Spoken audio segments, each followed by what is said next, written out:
নমস্কার। কাছে ও দূরের, দেশে ও বিদেশের সমস্ত শ্রেণীর শ্রোতা বন্ধুদের আমার সহ আপনাদের এই চ্যানেল শান্তিবার্তাতে সুস্বাগতম।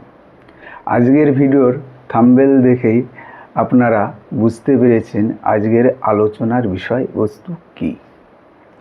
নিজের সম্মান কিভাবে বাড়াবেন সমাজে, তার কয়েকটি পন্থা তুলে ধরার চেষ্টা করছি মাত্র।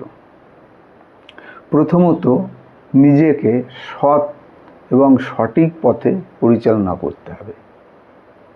মিথ্যা কথা কোনো ক্ষেত্রেই বলা যাবে না। আমরা পথে ঘাটে চলতে, বাসে ট্রামে বিভিন্ন জায়গায় দেখি, কাউকে কেউ যদি ফোন করে জিজ্ঞাসা করেন আপনি কোথায় আছেন এখন, অহেতুক তিনি অপকটে মিথ্যা কথা বলে দেন যে আমি অমুক জায়গায় আছি, অথচ সেই জায়গায় সে নেই। হয়তো সে কোনো মিটিং অ্যাটেন্ড করবেন, কোনো সামাজিক অনুষ্ঠানে সেখানে সে যোগাযোগ করবেন বা সেখানে উপস্থিত হবেন। তো সেখানে যেতে হয়তো তার 1 ঘন্টা লাগবে, সে ফোনের মাধ্যমে বলে দিল যে আমি 10 মিনিটে পৌঁছে যাচ্ছি। এই যে মিথ্যা, ধীরে ধীরে এই মিথ্যাটাই একটা বড় ধরনের মিথ্যাবাদীতে সে পরিণত হন।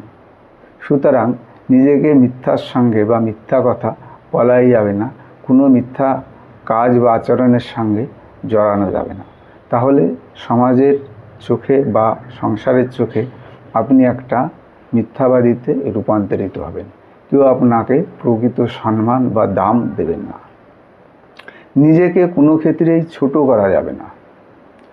সেলফ কনফিডেন্স, যে কোনো কাজ করবেন, মানসিক জোর, মানসিক বল, এটা যেন সবসময় অটুট থাকে।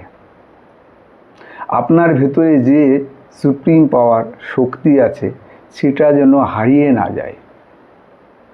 যেমন একটা ছোট্ট ছোলা বা চানা, কোনো বীজ শুক্ত বা শুষ্ক অবস্থায় থাকে, উপযুক্ত পরিমাণে আলো, বাতাস ও জল প্রদান করলে সেটাই যেমন একটা বৃহৎ বৃক্ষ আকারে রূপান্তরিত হন, তদ্রূপ আপনার ভেতরে যে সুপ্ত আকারে যে সুপ্রিম পাওয়ার আছে সেটাকে আপনি বিভিন্ন পারিপার্শ্বিক সহযোগিতা এবং আপনার সৎ চিন্তাধারা, সৎ চিন্তাভাবনা সঙ্গে সেটাকে প্রতিপালন করে সেটাকে প্রস্ফুটিত করতে হবে এবং সমাজের সামনে সেটাকে জাহির করতে হবে।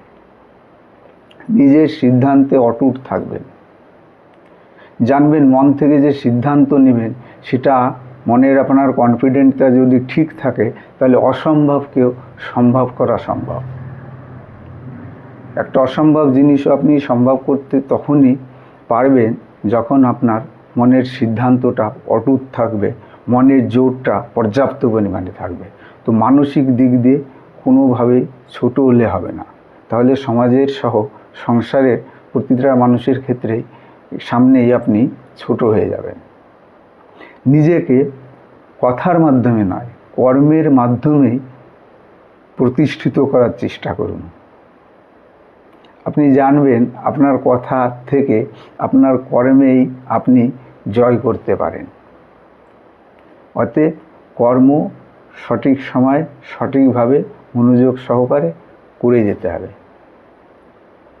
অযথা কথা বেশি বলা যাবে না।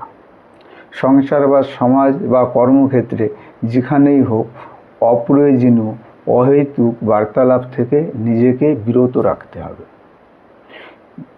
বেশি প্রয়োজন অতিরিক্ত কথা বললে শরীরের যেমন এনার্জি লস হয়, তদ্রূপ মনের মানসিকতাও বিভিন্ন রকমের খারাপের দিকে চলে যায়। ভুল কখনো যদি কোনো বিষয়ে করে থাকেন তাহলে ওই বিষয়ে যেন দ্বিতীয়বার ওই ভুল না করেন। আমি বলতে চাইছি এইটাই যে ভুল মানুষ মাত্রই করে, কিন্তু একই ভুল যেন বারবার না করেন। সেই ভুল থেকেই সিদ্ধান্ত নেবেন এবং সেই সঠিকভাবেই চলাফেরা করতে হবে, তাহলে সেই ভুলটা আবার নতুন করে করবেন না। নিজেকে অবহেলা করবেন না। অনেকেই আছেন এমন দেখা যায় যে আমার দ্বারাই কিছু হবে না, আমারই কিছু নেই, আমার সঙ্গে কেন ঈশ্বর বা ভগবান বা আল্লাহ গড যাই হোক তিনি কেন আমার সঙ্গে এমন করেন। একটা কথা মনে রাখতে হবে যে যে গাছের ফল যত মিষ্টি সেই গাছে ততই ঢিল ছোঁড়া হয়। সুতরাং ঈশ্বর হয়তো আপনাকে দিয়ে এর থেকে অনেক বড় কিছু করাবেন, তার জন্যই পরীক্ষা নিচ্ছেন। যেরকম একটা লৌহপিণ্ড যদি কামারের কাছে যায় তখন সে নিজেকে পুড়িয়ে শক্ত লোহাকে পিঘলিত করে, গরম করে পিঘলিত করে, নরম করে অন্য আকারে রূপ পরিবর্তন করে। তদ্রূপ ঈশ্বরও আপনাকে বিভিন্ন রকমের বাধা বিপত্তি, অভাব অভিযোগ, দুঃখ কষ্ট দিয়ে আপনার পরীক্ষা নিচ্ছেন। এরপরেই সুফল ভালো কিছু আপনার জন্য অপেক্ষা করছে। সুতরাং বিচলিত হবেন না কোনো ক্ষেত্রে।